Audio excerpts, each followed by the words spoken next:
Muy bien, en esta actividad vamos a crear nuestra base de datos dentro del gestor de base de datos. Entonces vamos a abrir el gestor de base de datos. Como mencioné en la actividad, habíamos mencionado que utilizaremos Access. Nos va a mostrar esta pantalla de bienvenida. Le vamos a dar clic en base de datos en blanco y nos va a pedir el nombre de la base de datos. En este caso se va a llamar Control COVID. Control COVID. Ok. Le vamos a dar crear y tenemos ya, por default nos crea esta tabla para iniciar. Vamos a utilizarla, pero vamos a irnos aquí a la banda de opciones y vamos a utilizar la vista diseño para empezar a crear los campos y sus propiedades. Entonces le voy a dar clic aquí en este escuadro, regla y lápiz que tengo para que cambie la vista. Obviamente me va a preguntar el nombre de la tabla. El nombre de la tabla o nuestra primera tabla se llama visitantes. Establezco el nombre y le doy aceptar y me va a abrir el editor para empezar a crear mi tabla. El primer campo que teníamos dentro de nuestra tabla es el campo ID. Como es un número consecutivo que va del 1 hasta el número infinito, pues lo vamos a dejar como un tipo de dato autonumeración. Esto quiere decir que el mismo gestor le va a ir incrementando uno a uno cada que un visitante nuevo es registrado. ¿Ok?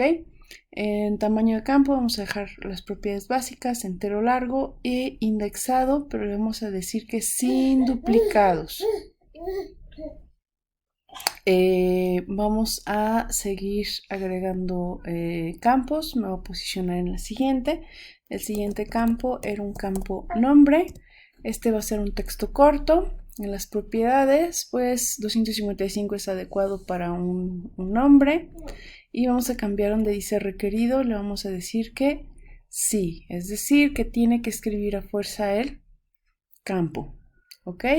Y le vamos a decir que permita cadenas de longitud 0, le decimos que no, es decir, tiene que escribir algo a fuerza. Vamos a continuar con el siguiente campo, que es el campo edad. Vamos a escribir edad. La edad va a ser un tipo número. Le vamos a decir que un entero corto, no necesitamos tanto almacenamiento. Sin lugares decimales, 0 lugares decimales. Y es requerido sí, es decir, no lo puede dejar vacío. Continuamos con nuestro campo temperatura. Temperatura. Este también va a ser un número. También no necesitamos tanto almacenamiento, un entero. Y este sí debe tener un espacio de decimales, ¿sale? Y tiene que ser requerido. Vamos a continuar con el campo estado. Este lo vamos a poner como un número. Lo vamos a dejar tal cual, entero largo. Aquí los decimales le vamos a decir que no. 0 decimales. Requerido sí. Ok. Y el último de nuestros campos, que es padecimiento, también va a ser un número sin decimales y tiene que ser requerido, es decir, no lo pueden dejar en blanco. Muy bien, con esto terminamos nuestros campos.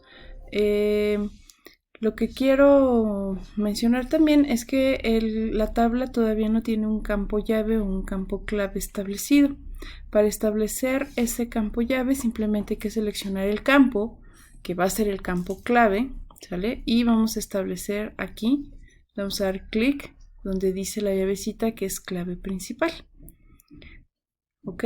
Esta es la clave principal porque va a hacer que ninguno de los registros que se generen en la tabla va a ser el mismo, es decir, no va a haber uno exactamente igual al otro. Se pueden llamar igual o pueden tener la misma edad, pero el ID siempre va a ser distinto.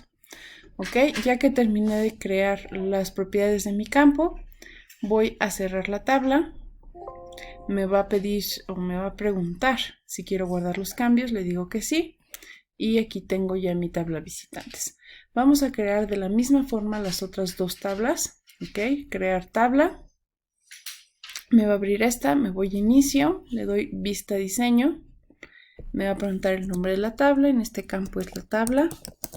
Estado, vamos a darle aceptar. Ok, me pone aquí el identificador. En este caso no le pusimos ID, le pusimos clave. Debe ser autonumérico, entero largo, incrementable. Sí, sin duplicados. Este lo vamos a dejar tal cual. Ok. Y vamos a agregar el siguiente campo, que es el campo nombre. Y este va a ser un texto corto. Le vamos a decir aquí que es requerido, es decir, no lo puede dejar en blanco. Y no puede permitir la longitud 0, es decir, no lo puede dejar vacío. Muy bien. Vamos a cerrar nuestra tabla estado. Hemos terminado. Guardamos los cambios y nuevamente vamos a crear tabla. Nos vamos a inicio, vista diseño. Nos pide el nombre de la tabla. Esta tabla se llama padecimiento. También tiene su ID, que es la llavecita o el campo principal. En este caso no le pusimos ID, sino clave. Lo vamos a dejar autonumérico para que él genere los estados de forma numerada, de forma automática. Y vamos a crear el siguiente campo, que es nombre, un texto corto, y nada más vamos a colocar aquí que es requerido, ¿sí? Y que no permita la longitud 0. Muy bien, cerramos, guardamos cambios y con eso tenemos ya nuestras test tablas.